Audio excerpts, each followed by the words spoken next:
Hello everyone, আমি আতিকুর রহমান। আশা করি সবাই ভালো আছেন।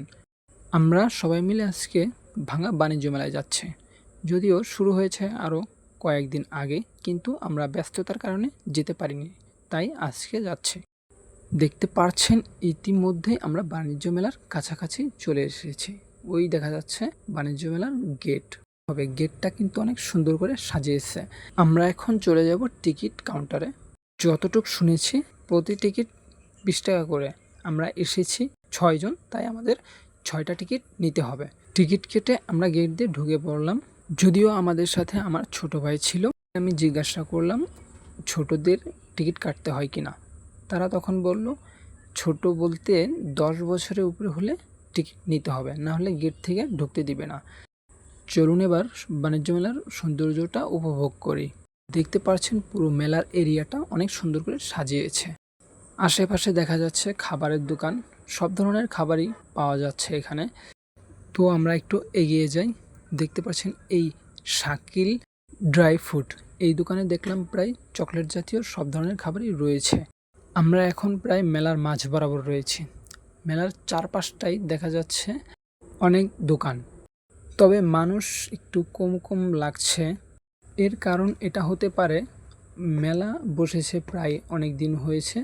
শুধু দোকান দেখলেই হবে না, কিন্তু এরপরে বাচ্চাদের জন্য রয়েছে অনেক রাইড। আমরা সেখানে চলে যাব এখন। এখানে দেখা যাচ্ছে একটা বাচ্চা লাফানোর জন্য উপরে উঠেছে, তবে প্রথম দিক দিয়ে বাচ্চাটা লাফাতে চাচ্ছিল না। অনেক লোক দেখে ভয় বা লজ্জায় এখন খুব সুন্দর করে লাফাচ্ছে, দেখতে পাচ্ছেন।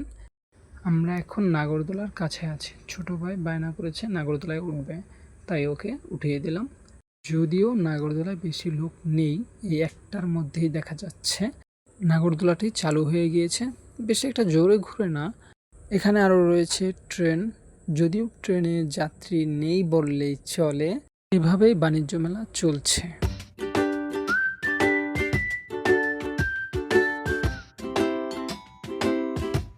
এখন আমরা সবাই মিলে আলোচনা করছি বক্সিং দেওয়ার বিষয়ে, কে দিবে আগে। রাকিব রাজি হয়ে গেল আগে দেওয়ার জন্য। দেখি রাকিব হচ্ছে বক্সিং। এখন আমরা বক্সিং দিব। প্রথমেই দিচ্ছে রাকিব, দেখি রাকিবের কত উঠে। রাকিব এখনই মেরে দেবে। OMG, রাকিব দুর্দান্ত মেরেছে। দেখি রাকিবের কত উঠে। তারপরেই আমার সিরিয়াল আছে। জানি না আমি কি করতে পারবো, তবে রাকিব অনেক শক্তিশালী। দেখতেই পেলেন রাকিব 853 উঠিয়ে ফেলছে। অবশেষে আমিও দিলাম, দেখি কত উঠে। তবে বেশি একটা জোরে দেয়নি মেলার কথা চিন্তা করে। বেশি জোরে দিলে হয়তো এখানে অবস্থাটা ভালো হতো না, ভূমিকম্প হওয়ার সম্ভাবনা ছিল। তাও 830 উঠে গেছে, দেখলেন। এবার আমরা পরপর কয়েকটা মারব, দেখি কার কত উঠে।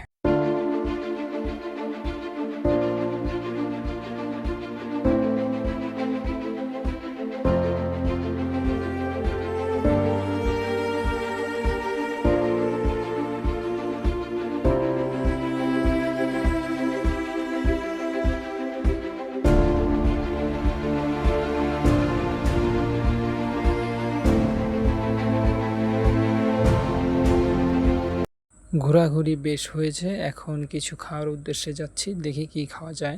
অবশেষে খাওয়ার জন্য বেছে নিলাম স্মোকিং বিস্কুট।